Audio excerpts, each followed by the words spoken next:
Assalamualaikum warahmatullahi wabarakatuh. Perkenalkan, nama saya Dafa Rizal Fauzan dengan NIM 2009989.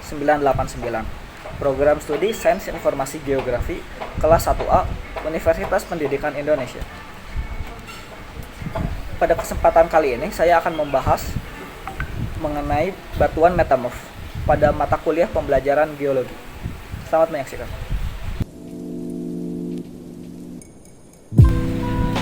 Pada pembahasan kali ini saya akan membahas mengenai 5 submateri. Yang pertama, pengertian batuan metamorf. Yang kedua, proses pembentukan batuan metamorf.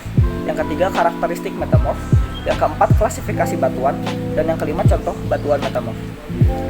Pengertian batuan metamorf. Batuan metamorf atau batuan malihan adalah salah satu kelompok utama batuan yang merupakan hasil transformasi atau bahan dari suatu tipe batuan yang telah ada sebelumnya, protolit, oleh suatu proses yang disebut metamorfisme, yang berarti perubahan bentuk. Batuan asal atau protolit yang dikenal panas atau lebih besar dari 150 derajat Celcius dan tekanan ekstrim atau 1500 bar, dan akan mengalami perubahan fisika dan atau kimia yang besar. Batuan metamorf membentuk bagian yang cukup besar dari kerak bumi dan diklasifikasikan berdasarkan tekstur, selain juga oleh susunan mineral dan susunan kimianya atau fasis metamorfik. Batuan jenis ini dapat terbentuk secara mudah akibat berada dalam kedalaman tinggi, mengalami suhu tinggi dan tekanan besar dari lapisan batuan di atasnya. Mereka dapat terbentuk dari proses tektonik seperti tabrakan benua yang menyebabkan tekanan horizontal, gerakan distorsi, dan distorsi.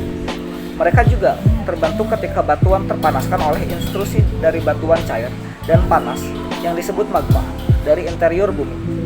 Studi tentang batuan metamorf atau yang sekarang tersingkap di permukaan bumi akibat erosi dan pengangkatan memberikan informasi tentang suhu dan tekanan yang terjadi pada kedalaman yang besar dalam kerak bumi. Beberapa contoh batuan metamorf adalah slate, fillit, sekis, gneiss, dan lain-lain. Lalu kita akan membahas mengenai proses pembentukan batuan metamorf yang menjelaskan mengenai bagaimana batuan metamorf dapat terbentuk. Terbagi menjadi 3 pembentukan. Yang pertama, perubahan tekanan. Tekanan atau pressure adalah faktor yang berfungsi mengontrol proses pembentukan batuan ini. Perubahan tekanan semakin tinggi bisa menyebabkan rekristalisasi atau pengkristalan ulang pada mineral dalam kandungan batuan induk sebelumnya. Tekanan yang terjadi kurang lebih antara 1 sampai 10.000 bar. Yang kedua, aktivitas kimia. Aktivitas kimia berpengaruh dalam pembentukan batuan malihan, yaitu mengubah dan mengkristalisasi batuan induk sebelumnya yang tidak perlu melewati fase cair. Temperatur saat aktivitas kimia berlangsung sekitar 350 derajat Celcius sampai 1200 derajat Celcius. Sedangkan tekanan yang terbentuk ada di antara 1 sampai 10.000 bar. Yang ketiga, perubahan temperatur. Temperatur yang berubah bisa diakibatkan karena perubahan gradien geotermal atau dapat disebut dengan intrusi magma. Selain hal tersebut, gesekan antar massa batuan menyebabkan temperatur mudah berubah dan akan berujung saat proses metamorfisme berlangsung. Perubahan temperatur dapat terjadi dalam suhu sekitar 350 sampai 1200 derajat Celcius. Suhu atau temperatur berfungsi sebagai mengontrol saat proses pembentukan batuan berlangsung agar tidak memasuki fase cair terlebih dahulu, sehingga proses metamorfisme berjalan lancar dan menghasilkan batuan yang sempurna.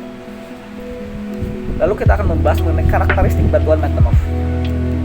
Terbagi menjadi 5.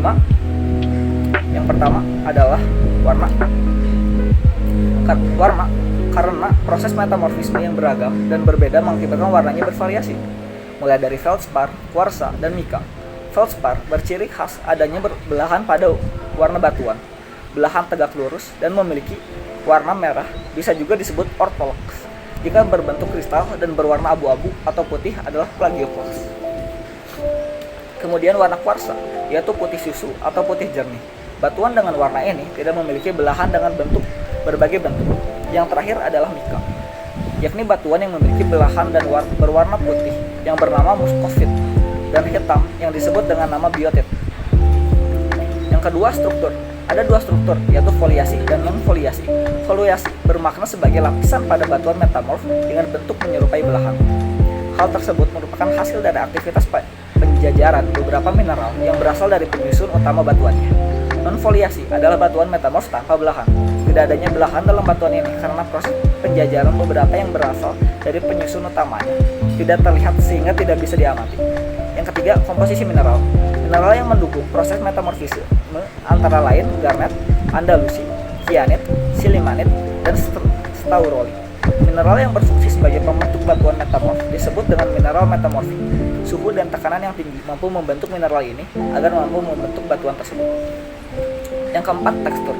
Tekstur yaitu terdiri dari bentuk, ukuran, dan susunan butir mineral-mineral batuan tersebut. Akan tetapi ada dua tekstur yang biasanya mudah dijumpai, yaitu relik dan kristaloblastik. Relik atau bisa disebut sisa adalah tekstur batuan dari batuan metamorf masih bisa diamati dan terlihat jelas dengan memakai mata telanjang. Kemudian kristaloblastik yaitu mineral dalam kandungan batuan sudah terkristalisasi. Namun sebelum batuan tersebut menjadi batuan metamorf, bisa saja terjadi proses kristalisasi tambahan agar proses metamorfisme semakin baik dan menghasilkan batu dengan kandungan cukup baik. Yang kelima, bentuk kristal. Bentuk kristal sebagai kandungan batuan ini terbagi menjadi 3 jenis, yaitu euhedral, subhedral, dan anhedral. Euhedral adalah kristal sempurna. Kristal sempurna namun dibatasi dengan tegas, jelas, dan teratur oleh bidang kristal yang ideal. Yang kedua adalah subhedral. Definisi subhedral adalah kandungan batuan yang memiliki kristal terbatasi dengan tidak jelas dan sebagian tidak teratur oleh bidang kristal yang ada. Yang terakhir yakni anhedral. Anhedral adalah kristal yang dibatasi oleh bidang kristal dengan sifat tidak teratur. Lalu kita akan membahas klasifikasi batuan. Yang pertama, batuan metamorf kontak. Batuan malihan atau metamorf kontak atau thermal adalah batuan metamorf yang terbentuk karena adanya sebuah peningkatan suhu atau pemanasan dan perubahan kimia yang terjadi karena intrusi magma. Contoh batu marmer yang terbentuk dari batu gamping atau batu kapur. Yang kedua, batuan metamorf dinamo. Batuan metamorf dinamo adalah suatu batuan yang terbentuk karena terdapat tekanan yang cukup besar disertai dengan pemanasan serta tumbukan. Tekanan tersebut bisa berasal dari lapisan bertumpuk yang terdapat di atas batu dalam jangka waktu yang lama. Contoh batu sabak yang diketahui berasal dari tanah liat. Yang ketiga, batuan metamorf thermal pneumatolik. Batuan metamorf thermal pneumatolik yaitu suatu batuan yang terbentuk karena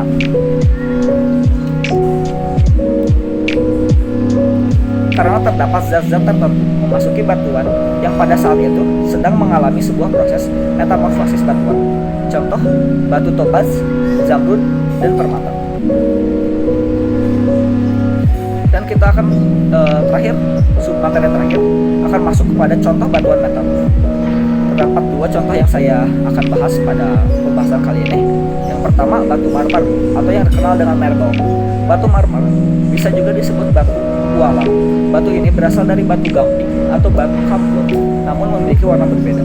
Ada juga beberapa pita warna dan kristal dengan berbagai tekstur terkandung dalam batu marmer atau batu pualam ini. Batu ini berfungsi sebagai bahan utama pembuatan ukit. Selanjutnya, batu kuarsit atau kuartsit. Batu kuarsit adalah batuan pasir yang berubah karena terkena suhu tinggi. Batu ini berwarna coklat, merah, abu-abu, dan kekuningan pada umumnya. Batu kuarsit bermanfaat untuk bahan kerajinan dan material konstruksi jalan raya. Terima kasih, cukup sekian pembahasan dari saya dalam pembahasan batuan metamorf pada mata kuliah biologi. Maaf bila ada salah-salah kata. Saya Dava Rizal Fauzan. Terima kasih.